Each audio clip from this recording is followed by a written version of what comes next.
신경으로 신앙 고백하시겠습니다. 전능하사 천지를 만드신 하나님 아버지를 내가 믿사오며 그 외아들 우리 주 예수 그리스도를 믿사오니 이는 성령으로 잉태하사 동정녀 마리아에게 나시고 본디오 빌라도에게 고난을 받으사 십자가에 못 박혀 죽으시고 장사한 지 사흘 만에 죽은 자 가운데서 다시 살아나시며 하늘에 오르사 전능하신 하나님 우편에 앉아 계시다가 죄로서 산 자와 죽은 자를 심판하러 오시리라. 성령을 믿사오며 거룩한 공회와 성도가 서로 유통하는 것과 죄를 사하여 주시는 것과 몸이 다시 사는 것과 영원히 사는 것을 믿사옵나이다. 아멘. 찬송가 429장 찬송하시겠습니다.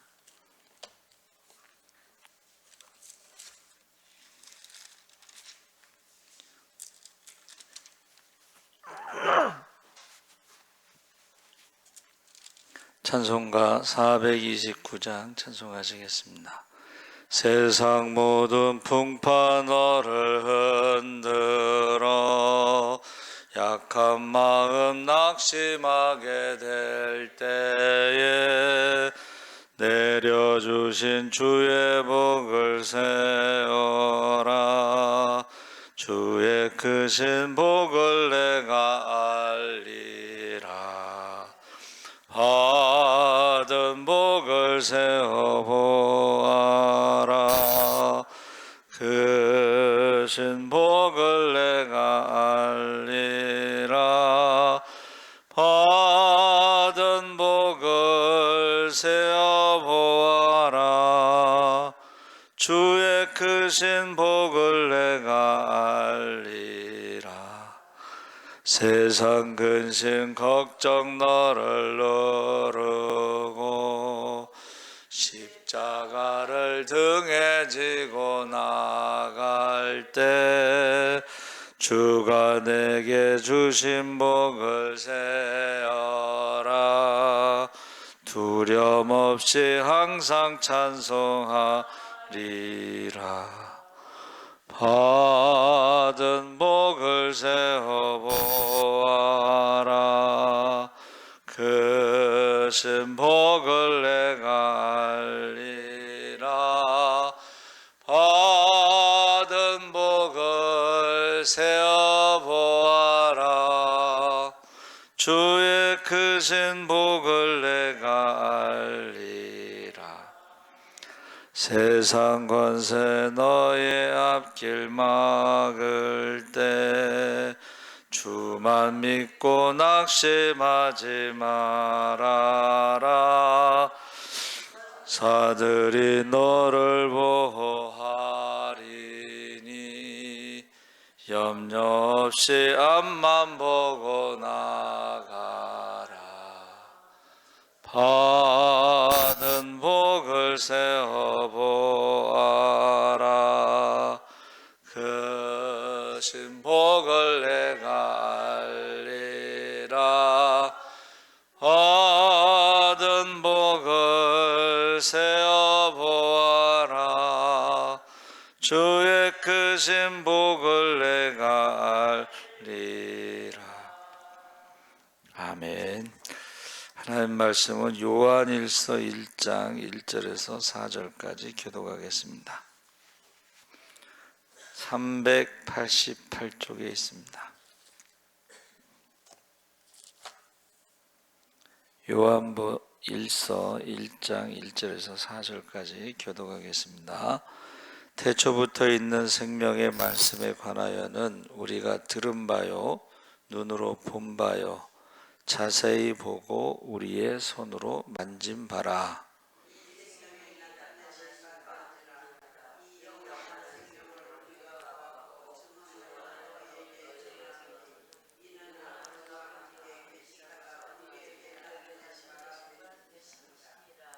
우리가 보고 들은 바를 너희에게도 전함은 너희로 우리와 사귐이 있게 하려 함이니 우리의 사귐은 아버지와 그의 아들 예수 그리스도와 더불어 누림이라.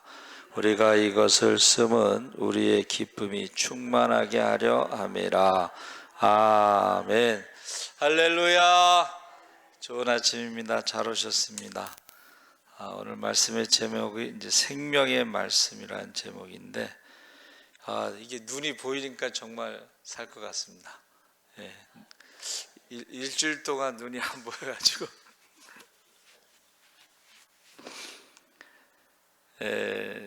그래서 그 케냐의 안정규 선교사가 앞이 안 보이잖아요. 원래는 눈을 볼 수가 있었는데 그 부모님으로부터 유전병이 있어서 나중에 이제 시력을 상실했는데 참 어떻게 살까 그런 생각이 많이 들더라고요. 그래도 굉장히 열심히 사역하고 있습니다. 우리가 특정한 교회나 인물을 대상으로 쓰여진 바울의 서신과 다르게 요한일서는 편지를 받아볼 대상을 다수의 일반 사람으로 일반 서신 혹은 공동 서신으로 부르는데, 요한일서는 성경의 분류상으로 일반 서신으로 구분되지만 일반 서신 야고보서나 베드로전후서, 유다서와 달리 서신의 형식에서 조금 벗어났어요. 그건 뭐냐 하면 사도 요한이 강조하고 싶은 내용을 기록했다는 것입니다. 그래서 그 1절에 태초부터 있는 생명의 말씀에 관하여는 우리가 들은 바, 눈으로 본 바, 자세히 보고 우리의 손으로 만진 바. 여기서 태초부터 있는 생명의 말씀이 누구죠? 예수님을 어떻게 해요? 생명의 말씀이라고 하고, 그래서 우리가 말씀은 기록된 말씀이 성경입니다. 기록된 말씀. 그 다음에 성육신 하신 말씀으로 계셨다가 육신으로 오신 말씀, 그것이 예수님이시죠. 그러니까 예수님에 대해서 공생의 3년 동안 어떻게 해요? 눈으로 보고 귀로 듣고 자세히 보고 우리의 손으로 만진 바라. 특히 그 12제자 중에 예수님의 측근, 예수님과 가장 가까이 했었던 사람들이 베드로와 야고보와 요한인데, 그 요한이 이제 자세히 보고, 그래서 최후의 만찬에도 예수님 옆에 있다가 예수님의 무릎을 베고 누운 제자가 요한이에요. 막내. 그래서 자세히 보고 손으로 만졌다, 이렇게 만져보기도 하고 그랬다는 거죠. 그래서 그 예수님에 대해서 사도 요한이 요한복음 1장 1절에서도 태초에 말씀이 계시니라, 이 말씀이 하나님과 함께 계셨으니 이 말씀은 곧 하나님이시니라. 그래서 기록된 말씀이 성경이고, 성육신하신 육신으로 오신 말씀이 예수님이고, 또 하나가 있는데 성령이 우리 마음판에 말씀을 새겨주신다고 그랬어요. 할렐루야. 그래서 우리가 기도하다 보면 주시는 말씀이 있습니다. 그래서 주일날도 우리 박윤준 장로님이 저녁 9시, 12시, 새벽 3시 이렇게 3시간 기도하시는데, 1시간씩 새벽 3시에 어느 분을 위해서 기도하는데 이사야 1장 18절에서 20절 말씀을 주시더래요. 그래서 그걸 읽어보라고 줬대요.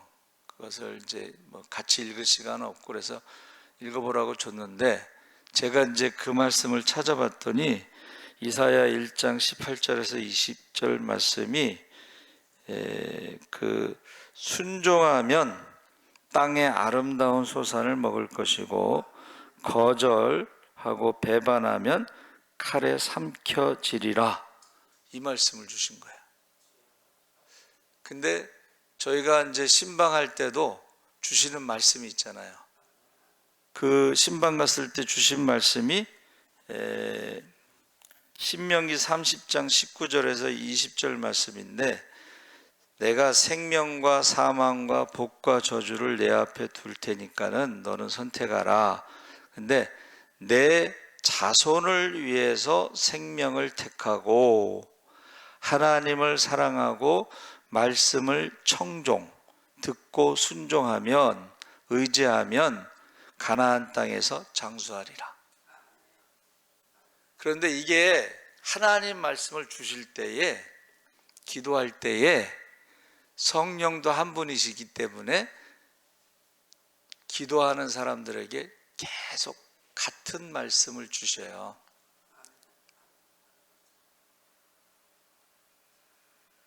기도할 때 꿈을 꿔도 같은 꿈을 계속 꿉니다. 그래서 참 신기하다, 이런 생각을 갖게 됩니다. 그래서 1절에 생명의 말씀으로 표현된 하나님의 말씀의 완성이신 예수님께서 가지고 계신 충만한 생명력. 그러니까 예수님의 특징이 뭐예요? 생명, 영원한 생명. 그것을 생명의 말씀, 예수님으로 사도 요한이 지금 증거하고 있는 것입니다. 근데 그 예수님께서 태초부터 하나님과 함께 계셨던 말씀의 본체, 생명의 근원이심으로 죄와 사망의 자리에서 우리를 구원해 주신 분이다. 그러니까 생명의 말씀은 뭐예요? 죄와 사망으로부터 우리를 구원하신 말씀이다. 그래서 생명의 근원이신 예수님을 사도 요한은 듣고 보고 만졌다 고백하는데, 공생의 3년 동안에 보니까는 어떻게 해요?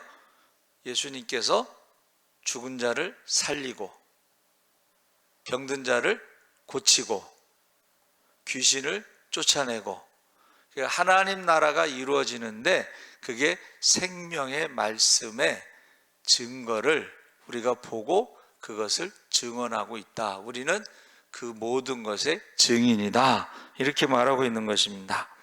그래서 당시 1세기 사람들 중 일부는 성육신하셔 십자가 위에서 죽으시고 부활하신 예수님에 대해서 부정하는 사람들이 있었는데, 예수님께서 육체로 직접 이 땅에 오신 것이 아니라 영의 형태로 우리에게 나타나셨다고 주장하는 사람들, 가현설이라고 그래서 육신으로 오신 것을 부정하는 자들이 이단이라고 그랬습니다. 그러니까 육신으로 왜 그렇게 말했냐면, 육신은 악하다고 생각하기 때문에, 영지주의, 육신은 악하기 때문에 육신으로 오지 않았다. 그러면 예수님이 육신으로 오지 않으셨으면 십자가의 고난도 죽음도 없는 거예요. 십자가의 고난과 죽음도 없으면 부활도 없는 거예요. 이게 영지주의자예요. 그래서 금요일날 우리 심야기도 때 유다서를 통해서 영지주의자들에 대해서 말씀을 나눴습니다. 그래서 지금 생명의 말씀에 대해서, 예수님에 대해서 아주 정확하게 증거하고 있는 거죠. 그래서 육신으로 오지 않았다, 가현설, 뭐 이렇게 주장하는 사람들이 있었다는 거죠, 1세기에. 그리고 지금도 예수님을 부정하는 사람들, 그러니까 예수님의 육신으로 오신 것을 부정하는 사람들도 있고, 예수님의 신성을 부정하는 사람도 있고. 그래서 여호와의 증인은 예수님이 죄가 있어서 세례를 받으셨다, 이렇게 주장하는데, 성경에는 그런 말이 없고, 성령으로 임하는 그가 성령으로 세례를 주는 자고, 예수님이 성령으로 잉태돼서 아담의 유전자, 죄의 유전자를 받지 않으셨다, 죄가 없으시다. 화목제물은 뭐예요? 죄가 없는, 흠이 없는 제물이라는 뜻입니다. 그래서 우리가 예수님에 대해서 부정하는 사람들을 우리가 이단이다 이렇게 말합니다. 거짓 교사들의 망상이죠. 망상. 이단들의 어떤 성경을 가감하거나 억지로 푸는 자들이죠. 그래서 2절 하반절에 보니까 우리가 증거하는 예수님께서 아버지 즉 성부 하나님과 함께 계셨다, 이것을 우리가 좀 어려운 말로 선제라고 표현해. 선제. 육신으로 오시기 전에 말씀으로 먼저 계셨다. 그래서 영원 전부터 성부 하나님과 함께 계셨고 예수님 안에 그 영원한 지혜와 생명이 충만하게 담겨 있다. 예수님의 이 지혜와 생명의 능력이 우리의 모든 시간, 모든 공간 속에서 함께하기에 우리는 세상의 고통스러운 일들에 잠식당하지 않는 것이고 보다 담대하게 세상을 향해 그리스도를 증거할 수 있다 그랬습니다. 3절에 우리가 보고 들은 바를 너희에게 전함은 너희로 우리와 사귐이 있게 하려 함이니. 자, 생명의 말씀을 전하는 목적이 뭐예요? 사귐. 아버지와 그의 아들 예수 그리스도 더불어 누림이라. 사귐이라는 것은 이제 교제한다는 뜻인데, 사귀고 교제하는 것의 제일 첫 번째 중요한 게 뭘까요? 대화하는 것입니다. 대화. 그러니까 우리가 크리스찬, 오늘의 묵상 글에 보니까 크리스찬은 하나님과 대화하는 사람이다. 교제. 우리가 연애를 할 때도 만나서 대화를 하잖아요. 그렇죠?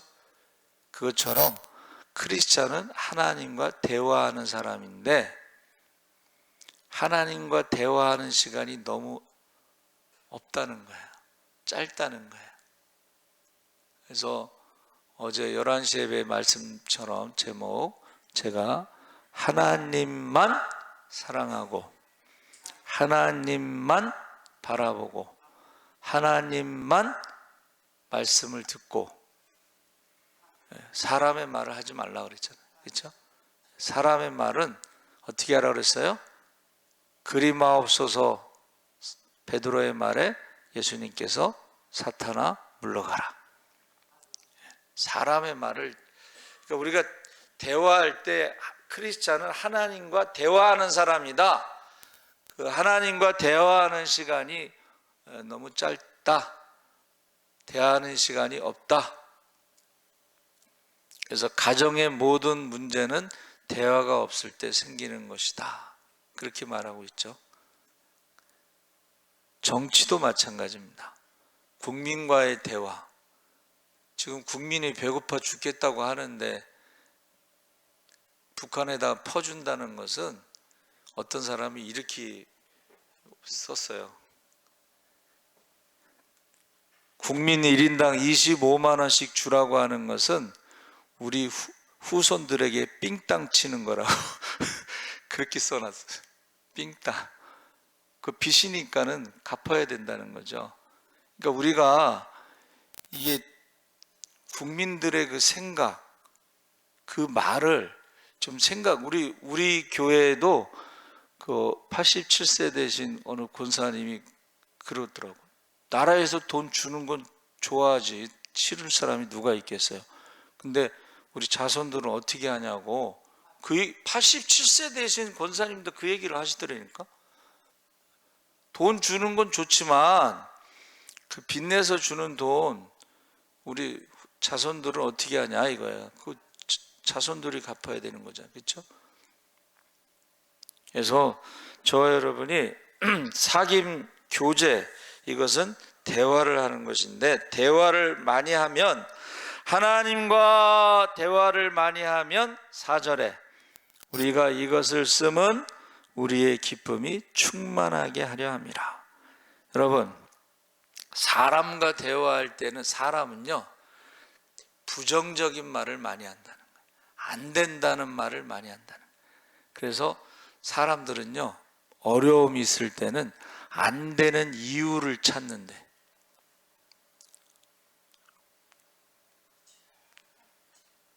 안 되는 이유, 모세에게 가라! 그랬더니 제가 나이가 지금 80입니다. 가라! 제가 말을 못합니다.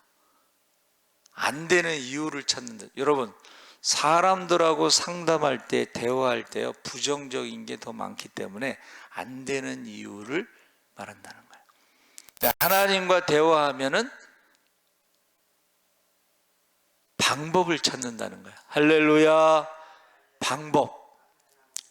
사람과 대화하면 핑계거리를 찾는 거예요. 변명거리. 안 되는, 이래서 안 되고 저래서 안 되고. 그런데 하나님께서 뭐라고 말씀하셨어요? 입을 만든 사람이 누구냐?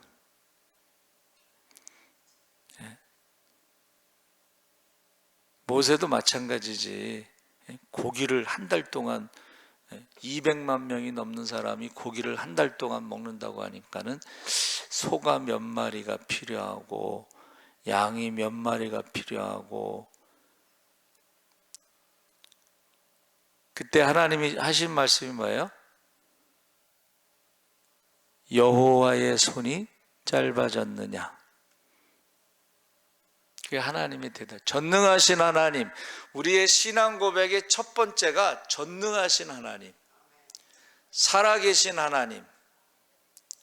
이사야에서 나오는 한 아기가 우리에게 태어났으니 아들을 주시는데, 전능하신 하나님, 영원하신 아버지, 평강의 왕, 기묘라 모사라.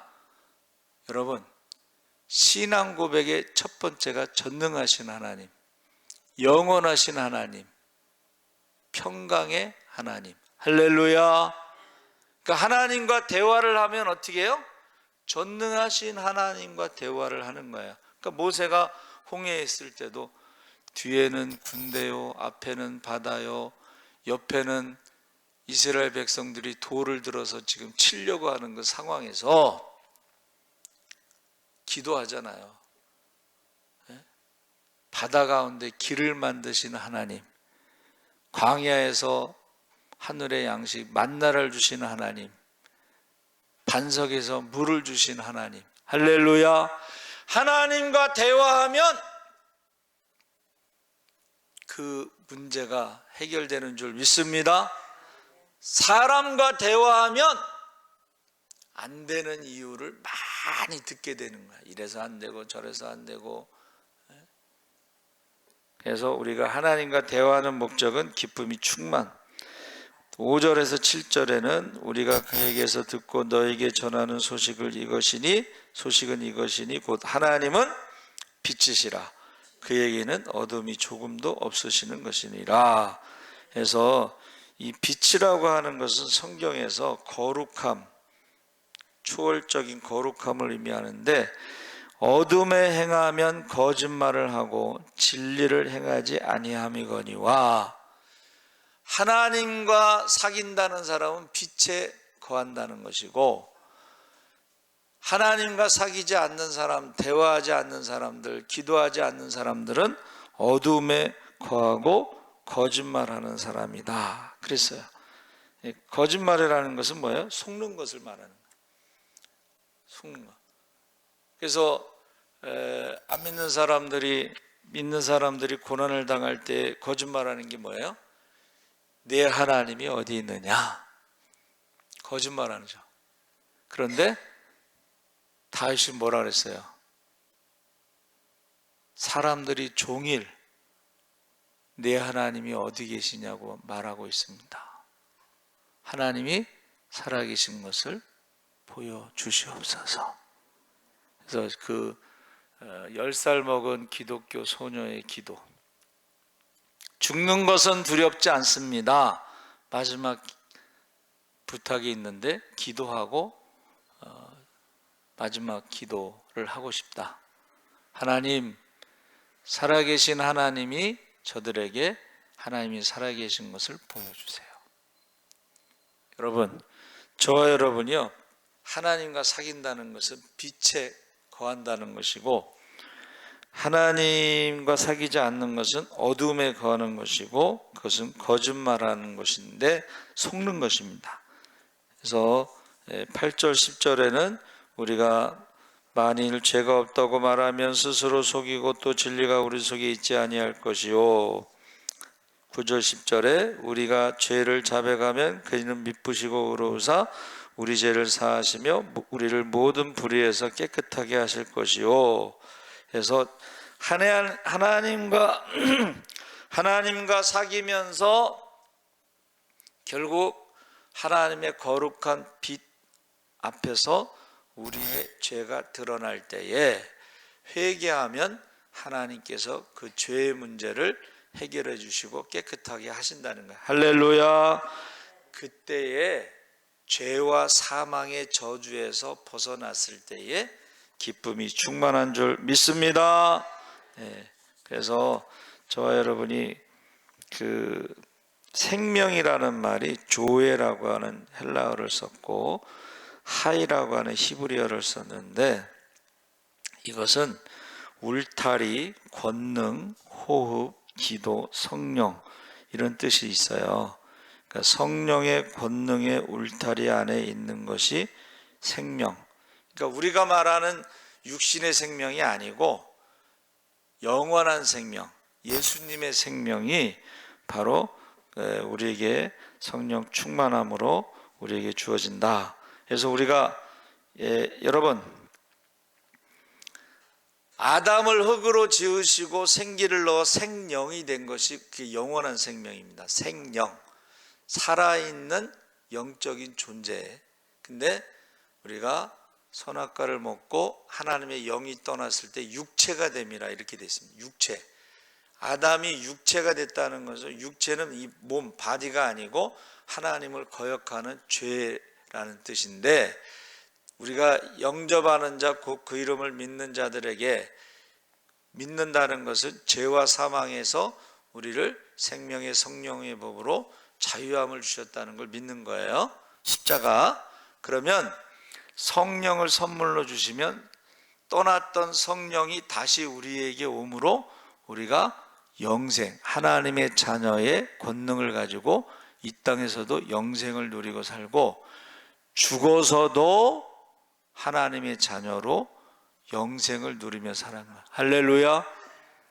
그러니까 이 땅에서 성령 받아야지만이 하나님의 자녀로 영생을 누리고 죽어서도 하나님과의 관계가 하나님의 자녀니까 영생을 누리면서 살고 있는 거예요.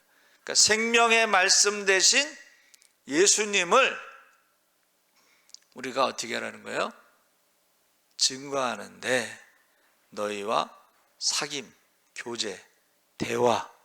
그래서 아까 이사야 1장 18절에 변론하자. 우리가 서로 변론하자. 너희 죄가 주홍같이 붉을지라도 흰눈처럼 희게 되고 너희 죄가 진홍같이 붉을지라도 양털같이 희게 될 것이다. 하나님을 사랑하고 말씀을 청종, 듣고 순종하고 의지하면 아름다운 소산을 먹고 가나안 땅에서 장수하리라. 기도하고 응답받은 말씀이에요. 그래서 저와 여러분이 생명의 말씀에 대해서, 예수님에 대해서 대화를 하시기 바랍니다. 예수님과 교제할 때에 죄와 사망에서 자유함을 얻어 기쁨이 충만하시기를 바랍니다. 살아계신 하나님 아버지 감사합니다. 생명의 말씀 예수님에 대해서 우리가 전한 대로 보고 듣고 만진 그것을 전한 대로 그것을 믿고 예수님과 대화하게 하여 주시옵소서. 크리스찬은 하나님과 대화하는 사람입니다. 크리스찬은 예수님과 대화하는 사람입니다. 우리 죄가 주홍같이 붉을지라도 진홍같이 붉을지라도 우리가 회개하면 흰눈처럼 양털처럼 하얗게 되고 우리가 하나님의 자녀로서 기쁨이 충만하게 되는 축복을 누리며